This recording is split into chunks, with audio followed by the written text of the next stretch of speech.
Hola, ¿cómo están? En este video vamos a hacer una presentación sobre el tema política social y sistema educativo. El subtítulo de la clase es La crisis del sistema educativo en Argentina, que es la forma en la que Grassi, Hintze y Neufeld analizan esta cuestión. Entonces vamos a hacer un desarrollo, una presentación sintética sobre algunos de los puntos que nos ayudan a pensar esta crisis del sistema educativo o el sistema educativo en una crisis que parece se arrastra desde hace años y tiende a ser permanente. La primera cuestión a mencionar es presentar algunos debates sobre la cuestión de la educación. El puntapié es la afirmación en torno a la educación como derecho. Es indudable que la provisión del bienestar y el sistema de protección incluye a la educación como uno de sus pilares fundantes, así como la salud, el trabajo, la vivienda, entre otros.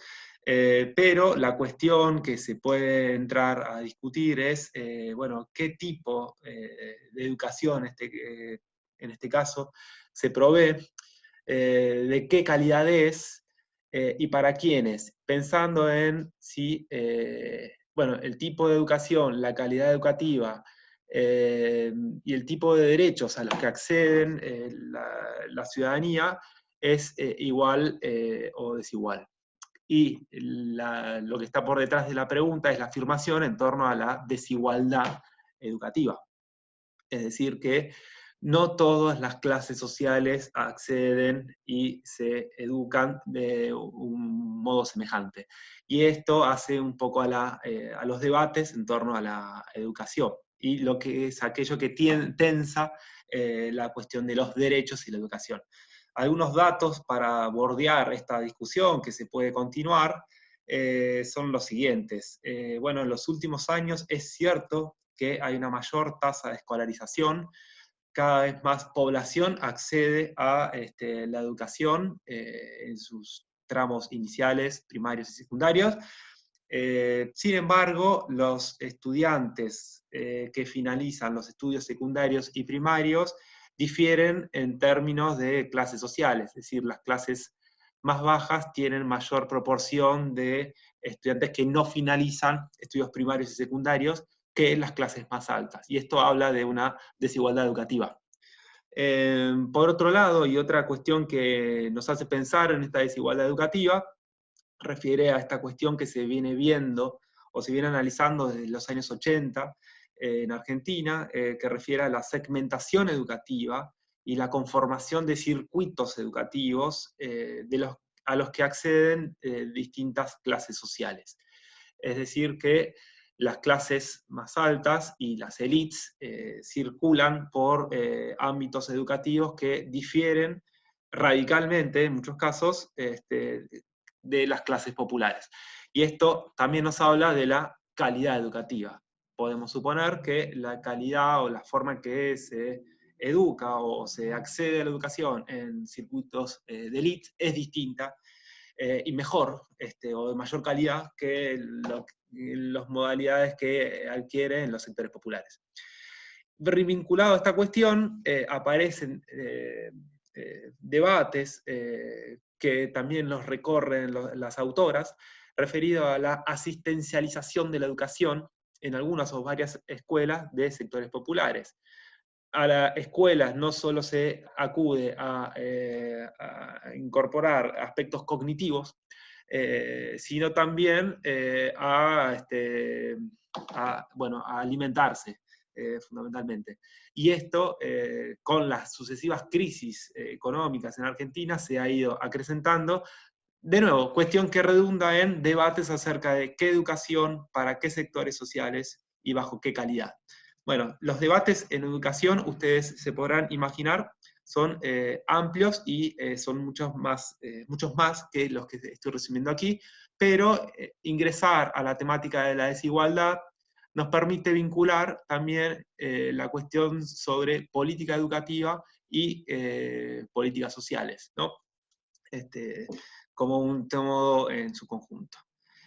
¿Qué perspectiva de análisis podemos desarrollar o podemos incorporar sobre el sistema educativo? Aquí presentamos las nociones que trae el trabajo de Pierre Bourdieu, que es los trabajos que retoman las autoras Hintze, Grassi y Neufeld. Bueno, es interesantísimo los trabajos de Bourdieu en torno a la reproducción social y a la educación de los estudiantes. Son trabajos clásicos que apuntan a mostrar esta cuestión que sitúo aquí abajo. El sistema escolar es central para pensar los fundamentos de la dominación social, los fundamentos de la desigualdad social y la reproducción de la estructura social. Presento sintéticamente esta cuestión. ¿Por qué los fundamentos de la dominación social? Bueno, porque en el sistema escolar se apunta a desarrollar aquello que puede ser entendido como el punto de vista o la perspectiva de los sectores dominantes.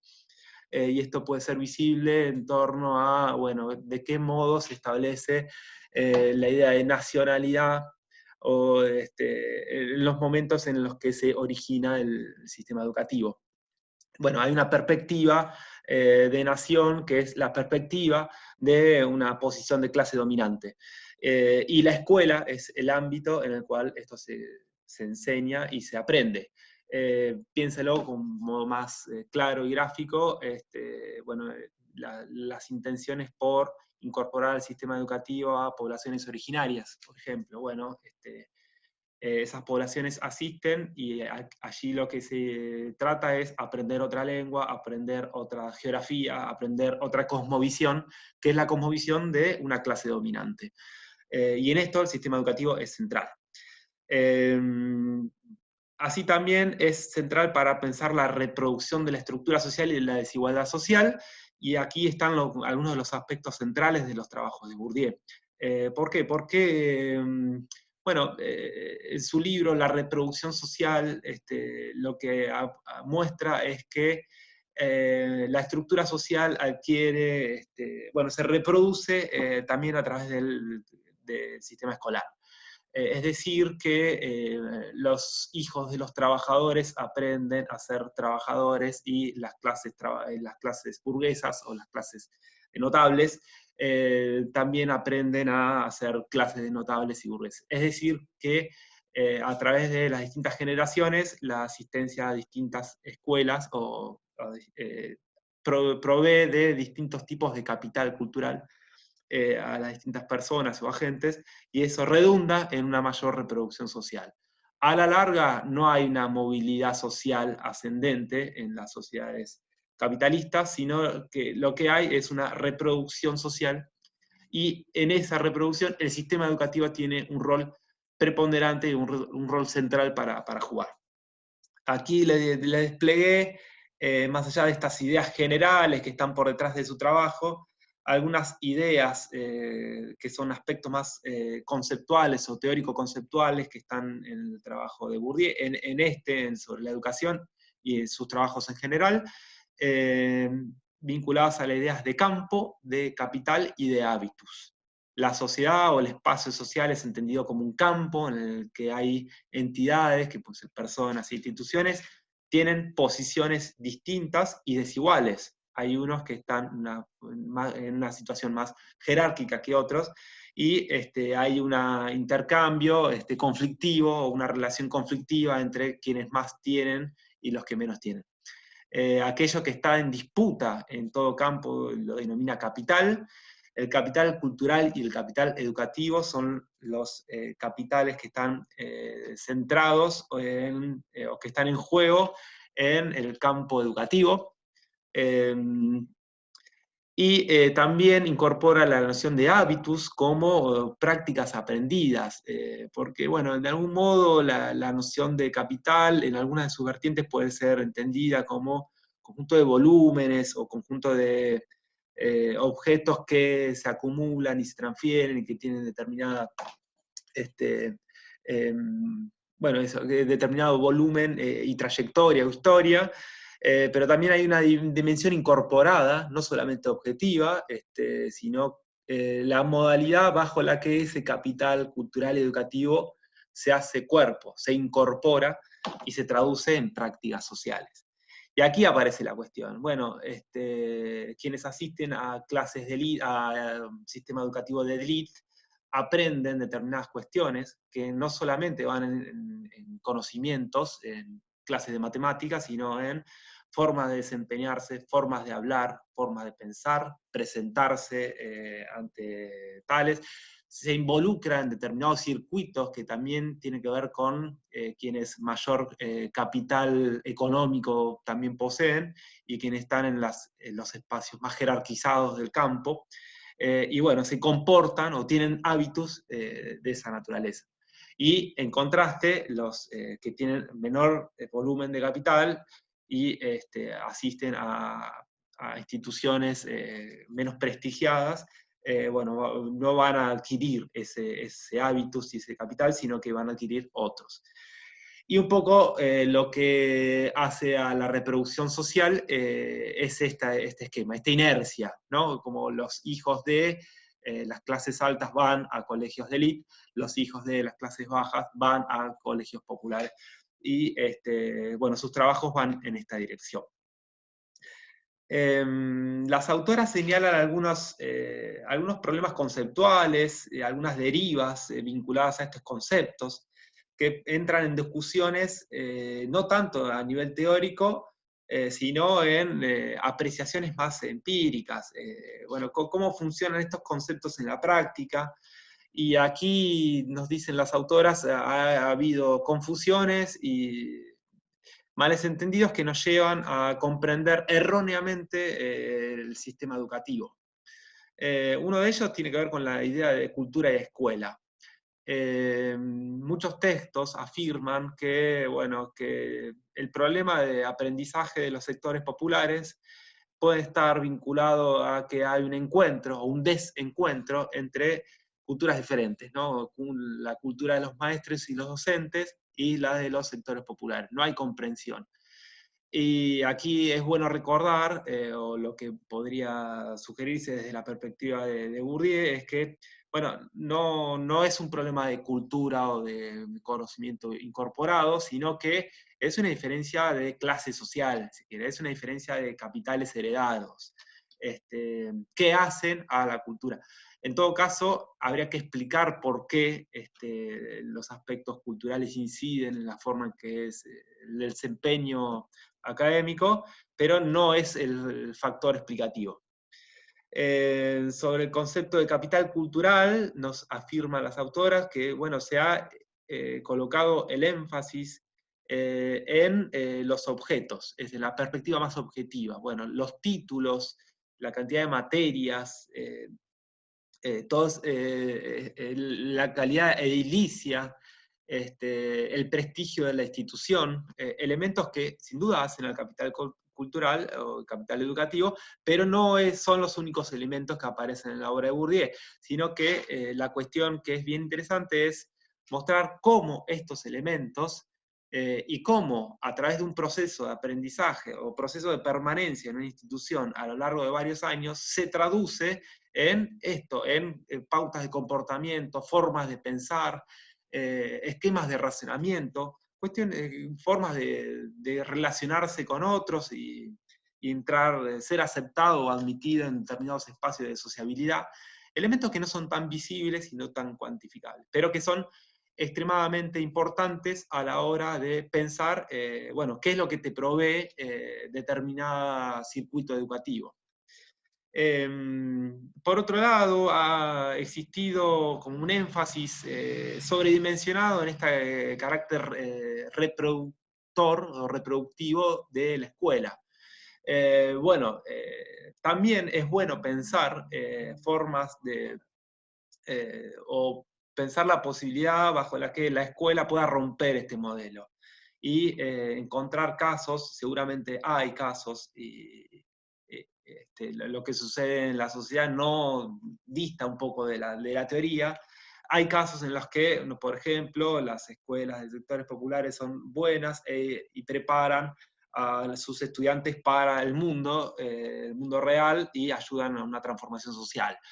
hay escuelas que brindan las herramientas que posibilitan a estas personas, bueno, desempeñarse en un buen trabajo, obtener un buen trabajo y ascender socialmente.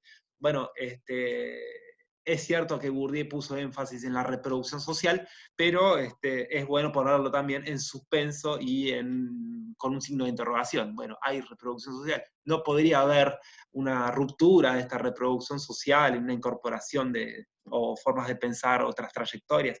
Bueno, las autoras nos invitan a pensar eso. Y por último, en los trabajos sobre el sistema educativo encontraron ideas sobre desigualdad, inequidad y pobreza. Muchas veces se confunden y muchas veces quieren decir cosas diferentes y que no son explicitados en las perspectivas teóricas. Entonces, son problemas conceptuales que nos sirven para pensar o abrir los interrogantes en torno a qué tipo de sistema educativo, de qué tipo de educación se trata. Bien, las autoras sitúan el problema de la crisis educativa en Argentina en una larga trayectoria. Si bien analizan y se sitúan en los años 90 y momentos centrales de esa época, no dejan de ver que las políticas educativas y el sistema educativo arrastran problemáticas históricas que se vienen dando desde hace un siglo. ¿Por qué? Porque hay debates que tuvieron distintas matices y distintas orientaciones en distintos momentos, pero hay 3 o 4 debates que aún perduran. Uno de ellos tiene que ver con el sistema educativo centralizado o descentralizado. Esto refiere a, ¿es el Estado-Nación el que tiene el rol preponderante? O bien son las provincias, incluso los municipios, quienes van a ocupar un lugar central. Es decir, los debates muestran que en algún momento se orientó hacia un lugar y en otro momento hacia otro. Y eso es lo que hace al debate. La escuela o el sistema educativo tiene que ser únicamente público y estatal, o el sector privado tiene una preponderancia. Y en todo caso, ¿cuál es el rol de ese sector privado? Con más especificidad, la educación o el sistema educativo puede ser laico, o va a profesar también el culto católico o el culto de alguna iglesia. Esto viene también vinculándolo con la forma en que se fue generando la política social como un desprendimiento del rol preponderante que tiene la Iglesia y el lugar que el Estado comenzó a ocupar, ¿no? Como a desplazar. Bueno, en el sistema educativo también se dio ese fenómeno y no estuvo ausente de confrontaciones y batallas importantes. Y una última cuestión, aunque este listado no agota, pero que podemos prestarle a lo largo de los años, tiene que ver con la subsidiariedad y el financiamiento del sistema educativo. Es decir, y esto va a aparecer como si el Estado es el agente que financia todo el sistema, o si el Estado subsidia a partes o a agentes terceros y para que provean de educación. Es el problema que se conoció luego como principal, el Estado como principal o el Estado como subsidiario. Bien, estos debates van a encontrar variaciones a lo largo de la periodización que establecen las autoras. ¿Cuál es la periodización? Bueno, 3 periodos. Uno es la construcción del sistema educativo, 1880-1920. Segundo periodo es la consolidación del sistema, entre 1920 y 1960, y el tercero es la fragmentación y deterioro, que lo comienzan a situar desde 1960 en adelante, la larga marcha de la fragmentación y deterioro del sistema educativo. Y paso a comentar y detallar algunas características generales y debates de cada uno de estos periodos. Bueno, la construcción del sistema educativo estuvo emparejado y vinculado con el proyecto de nación, con el establecimiento de una nación.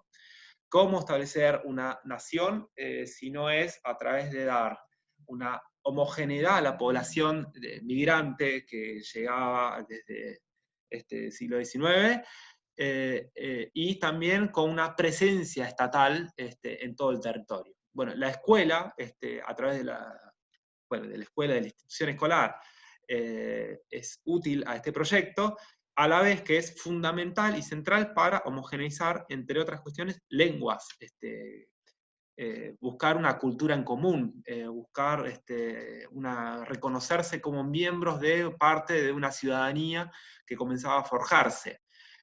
Bueno, la escuela tuvo un rol central en este momento, en la conformación del proyecto de nación.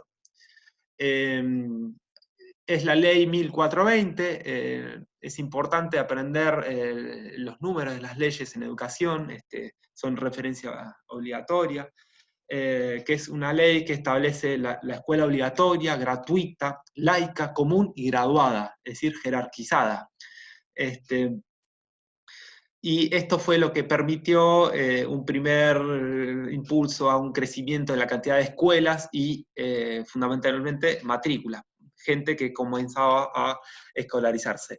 Y aquí los maestros son los formados en la escuela normal. Es un proceso originario de todo, tanto de la institución escolar, del sentido del sistema educativo, también de la población que va a formarse, así como también de los maestros.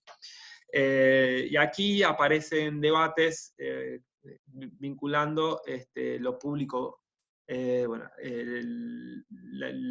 educación como laica o religiosa, y también aparece la cuestión de el Estado Nacional avanzando sobre las provincias. ¿Por qué? Bueno, porque la conformación del Estado-Nación es un proyecto centralista que se difunde a lo largo del territorio. Y es necesario crear un sentido de estatalidad y un sentido de nacionalidad en todos los ámbitos de la geografía nacional. Bien, más o menos estas son algunas de las características del primer momento. A ese le sigue un segundo periodo, 1930-1960, que a su vez puede ser entendido como en dos subperíodos. El primero es dice, una lenta expansión y diversificación entre 1930 y 1945, pero entre el 50 y el 55 aparece una segunda ola expansiva en cuanto a matrícula y cantidad de escuelas. Y es el periodo del peronismo, en los cuales los fundamentos del sistema educativo entroncan con el bienestar o las políticas de bienestar que se estaban erigiendo en ese periodo. Y aquí los debates que aparecen se vinculan a una cuestión específica que tiene que ver con si la educación tiene que ser común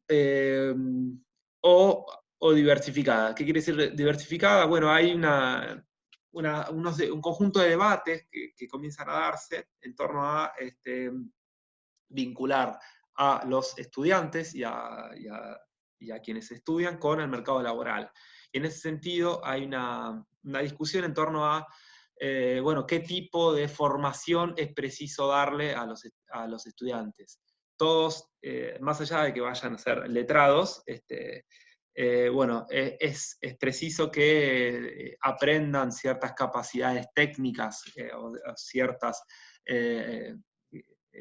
aprendizajes específicos que después los vinculen con determinada industria, y también, y a su vez, en qué tipo de industria. Bueno, esto abre todo un conjunto y un panorama de debates y orientaciones que derivan en distintos tipos de escuelas también. Y otro de los debates que aparece aquí, que también resuena, tiene que ver con la escuela de ideología, esto de si la enseñanza es de algún modo uniforme y tiene una neutralidad valorativa, o la enseñanza que se imparte está afectada a determinadas corrientes ideológicas. Y esta cuestión se debate a partir también de la impronta del peronismo y como críticas del antiperonismo, ¿no? Como se involucran estas cuestiones. Debates que continúan aún hoy. Y la larga crisis, fragmentación y deterioro sitúa, bueno, un debate fundamental que comenzó a erigirse entre el 55 y el 66, tiene que ver con la injerencia del sistema privado. Y apareció como bajo aspectos o superpuestos con una nueva injerencia de la Iglesia en la educación, en el sistema educativo. Y aquí aparecen debates de nuevo vinculados al Estado subsidiario, ¿no? El Estado subsidiando parte de un sistema que, bueno, que es privado, que está en manos de otro. Aparece interesante en el texto esta cuestión de una valorización sobre la injerencia del sistema privado. El sistema privado se incorpora de una modalidad bajo la que no, en este contexto, en este momento, no está destinado a una población específica, como puede ser, como uno podría pensar la élite va a la escuela privada, no. Aquí está compitiendo con una población que va al sistema público, pero a su vez se organiza como para captar mejores subsidios. Entonces, la idea que aparece es que el sistema privado en educación se hace y se forma a partir o a través o de la mano de los subsidios del Estado, de la población del Estado y los subsidios del Estado. Aparece también las ideas de la formación docente de nivel superior, o sea, pasar a un nivel superior a quienes van a ser formadores. Y aquí comienza a desvanecerse el modelo de la escuela normal que venía funcionando como maestros. Y la descentralización a provincias de las escuelas de nivel primario también es momento de situar esta discusión aquí. Es decir, descentralización y privatización, debates que van a ser fuertes en los 90, aparecen como originarios en este tipo de etapa, y con las dictaduras militares y los orígenes de la primera oleada del proyecto neoliberal en la Argentina en este momento. En el periodo democrático, bueno, la primera cuestión es la herencia de la dictadura, que aparece como un hueco negro. Sí, traje una cita que aparece en el texto, pero que en realidad es de la revista Argentina de Educación del año 1985, que sintetiza con cierto pesar y con desdén las características del sistema educativo. Dice, burocratización del sistema, autoritarismo en la conducción, degradación de contenidos, disminución de nivel general de calidad y acentuación de males tales como la deserción, repitencia, analfabetismo, disparidades en lo relativo a la calidad de la enseñanza por regiones, jurisdicciones y sectores sociales. Es decir, un panorama sombrío que se abría en un momento de transición hacia la democracia, y como una de las herencias negativas que también legaba la dictadura militar. Algunos debates que también que comienzan a recobrar con cierta fuerza tienen que ver con el lugar del mercado. Como una continuidad del periodo anterior y con nueva fuerza.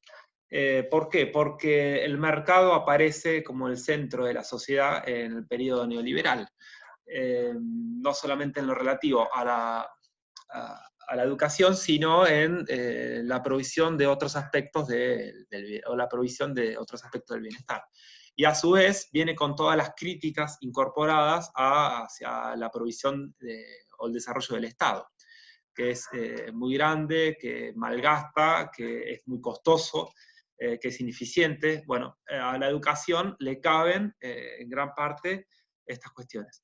También para mencionar que la planta docente del Estado es muy numerosa y siempre es un espacio que miran con especial atención quienes van a hacer recortes. Bueno, ¿por dónde se puede comenzar a recortar el déficit fiscal? Bueno, los números de los salarios docentes, por ejemplo, es muy costoso, así también como las jubilaciones. Bueno, son sectores privilegiados o candidatos privilegiados para ser recortados por gobiernos neoliberales. En esta cuestión, o estos debates en torno al lugar del mercado, aparecen cuestiones vinculadas a, de nuevo, al esquema subsidiario o principal. Si el Estado tiene que hacerse cargo por sí mismo de todo el sistema educativo, o si el esquema de ir financiando o dando subsidios al sistema privado puede avanzar en este periodo. Cuestión que está relacionado, bueno, esto de lo público y lo privado, y también una discusión que aún resuena con ecos y que vuelve en Argentina de modo recurrente, es si hay que pagar la educación o tiene que ser gratuita.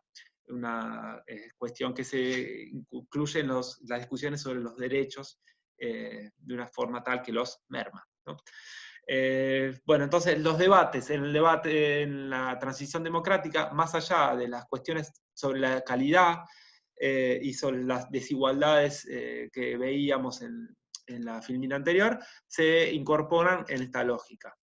Pero lo que hay que decir también es que hubo avanzada. ¿Por qué? Porque tenemos la Ley Federal de Educación, un gran hito que concitó un gran debate nacional en los años 90, se sancionó en el 93 y tiene el número 24.195. Algunas de las discusiones, es cierto que para poner orden o organizar, dar un marco normativo al sistema educativo, era necesario avanzar una ley.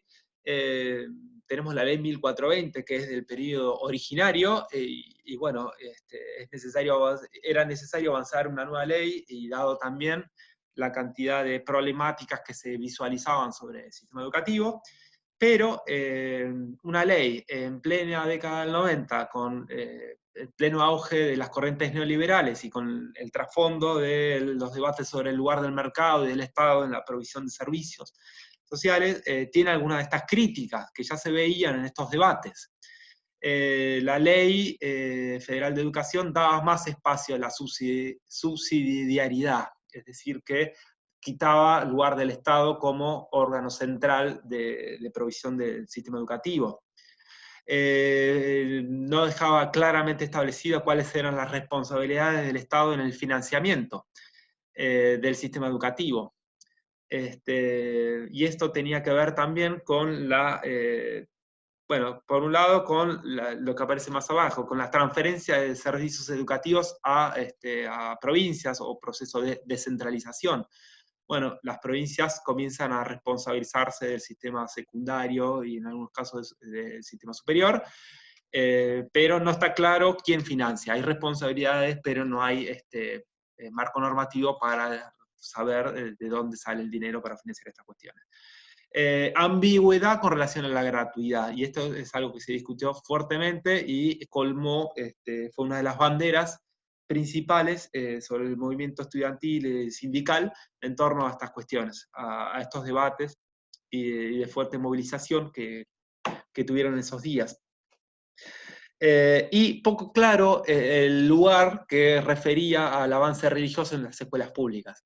Es decir, que había un marco normativo que era permeable o que habilitaba a introducir estas cuestiones en otro momento. Es decir, que no cerraba filas en torno a un proyecto gratuito, público, estatal y para toda la población, sino que dejaba entrever huecos por donde podrían ingresar algunos de estos elementos.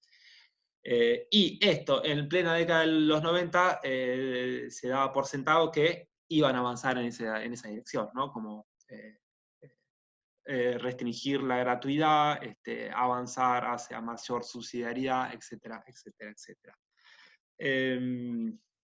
Bueno, y esto también se da en un contexto de recorte presupuestario, ¿no? Las partidas para educación se vieron mermadas como las partidas para seguridad social en el presupuesto nacional.